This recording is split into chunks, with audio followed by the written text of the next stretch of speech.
It was 1893. A resort in Maryland told Charles Douglass that they didn't serve his kind. They thought by denying him a meal, they were putting him in his place.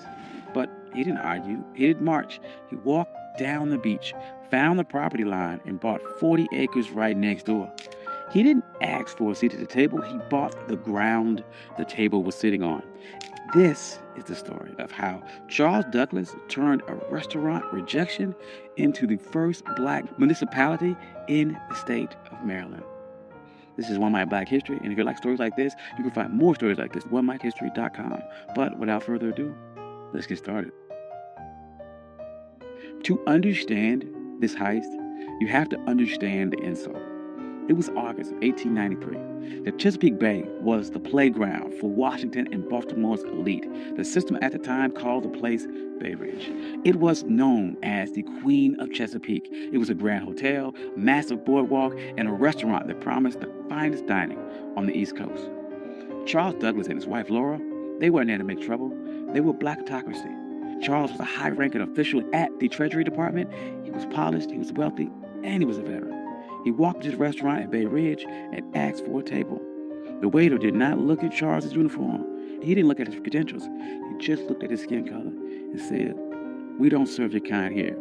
Now, this is the moment where the struggle would usually kick in. The textbook version of this story would tell you how sad Charles was. It would talk about the pain of segregation. But Charles Douglass didn't have time for that. He had a military mind. And he looked around the restaurant and saw white families eating. He saw the owners counting money. And he realized that their business was built on a territorial monopoly.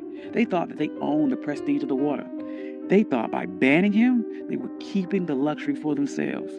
Charles walked out of that restaurant, but he did not leave the area. He walked down the beach, he crossed the property line, and he stood on the dirt right next to the people that insulted him. He was looking at a 40-acre tract known as Bashir's Farm. It was rugged, overgrown patch of coastline. To the owners of Bay Ridge, it was a waste of space. To the system, it was unimproved land. But to the Colonel, it was the high ground. Charles Douglass knew something the owners of Bay Ridge didn't. The system is only as strong as its borders. Bay Ridge was a fortress of whiteness, but the walls ended at the property line. If Charles could control the land right next to them, he didn't need their permission to exist. He could create a parallel world that Jim Crow laws of public accommodations could not touch.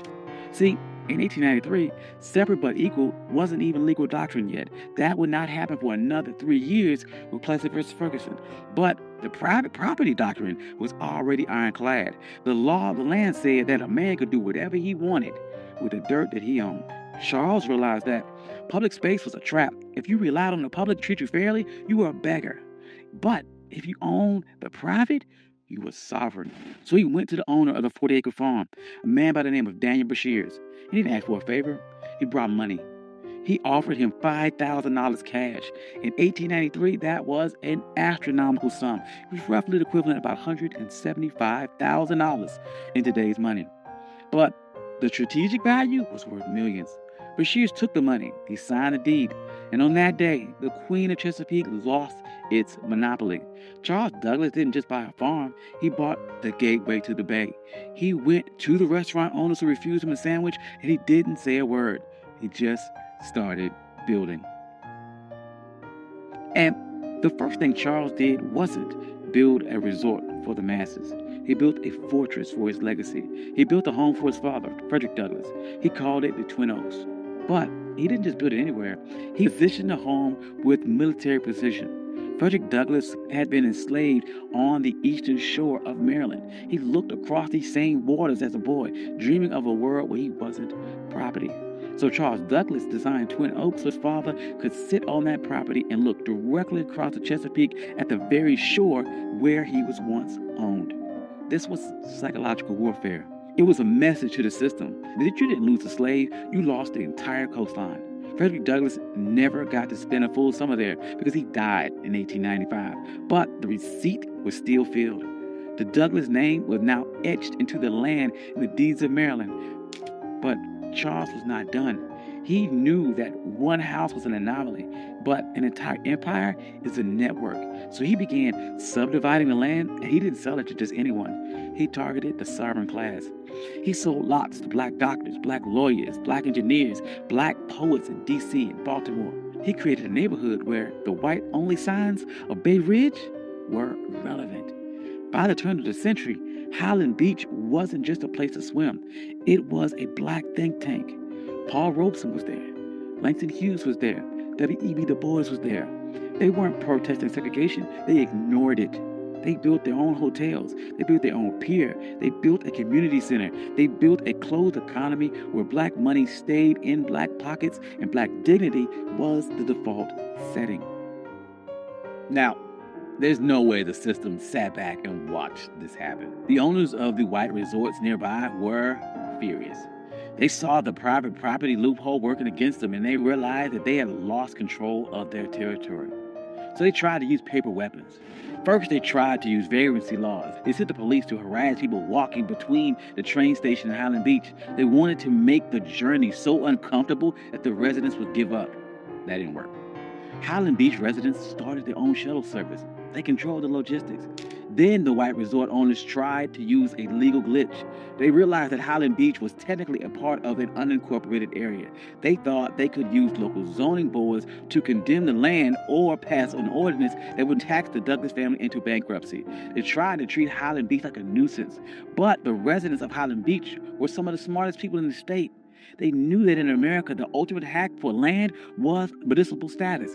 In 1922, they executed their final move of the heist. They petitioned the state of Maryland to become an unincorporated town. They didn't want to be a neighborhood. They wanted to be government. They won. Highland Beach became the first black municipality in the history of Maryland. Think about the payoff here. Because they were a town, they had their own mayor, they had their own police department, and they had their own zoning board. When the white resort owners tried to pass laws against them, the people of Highland Beach just passed their own laws to cancel them out. They weren't marching and asking for civil rights. They were exercising their statutory power. By the 40s and 50s, Highland Beach was the summer Apollo. While white Maryland was obsessed with keeping its beaches segregated, Highland Beach was outproducing them culture and social capital. But the winds, they are changing, and the system shifted its strategy. In 1964, the Civil Rights Act passed and the public accommodations were integrated. On paper, this was a victory. But in a world of real estate and sovereignty, it was a Trojan horse. The system realized it could not keep black people out of the water anymore, so it decided to make the land too expensive to keep. This is the new Jim Crow. As white developers realized that coastal property was the ultimate asset, they began using tax assessment and eminent domain and environmental regulations to squeeze black families off their land. In places like Hilton Head and Bruce's Beach in California, the system succeeded. They stole land back using the laws that were supposed to protect landowners. But look at Highland Beach today. Still there. It survived the rise of developers. It survives the collapse of other resorts. It survives because Charles Douglass didn't build a charity. He built a closed-loop system. The residents of Highland Beach understood that the land wasn't just for lounging. It was for continuity. They passed these down for generations. They created trust. They created a black culture of holding the line. During the Civil Rights Movement, we get caught up about the seat of the lunch counter. But Charles Douglass reminds us that the lunch counter is just a piece of furniture, and that if someone owns a building, they can always find a reason to move the chair or keep you out. The true power is owning the blueprints. Charles Douglass was told his money wasn't good enough for a meal, and he didn't waste a second trying to change that with his mind. He used that energy to change the map. He proved that when the system closes the door, you can't keep knocking till your fists are bloody. You can buy the hallway. You can buy the entire building. You can buy the entire beach. You can buy the ground that it sits on. And today, Highland Beach stands as a reminder that we aren't just laborers in the American story. We are the engineers of our own exit. Thank you. This is One Mic Black History. I'm your host, Country Boy. If you like stories like this, you can find more stories like this at onemichistory.com. Hope you enjoyed this. This is something different. I enjoyed this a lot. I'm trying to do, once again, more stories about agency, about pattern interrupts, people overcome, and how they took a system that was designed to keep you back and beat it and overcame or outsmarted that system. Hope you enjoyed that. I'd like to thank all my day ones. You guys are amazing. Thank you guys all for coming out. Financial contributors. Oh, yes. And if you don't see your name here, please reach out to me. I'll add your name. I'm sorry. I love you all. Peace.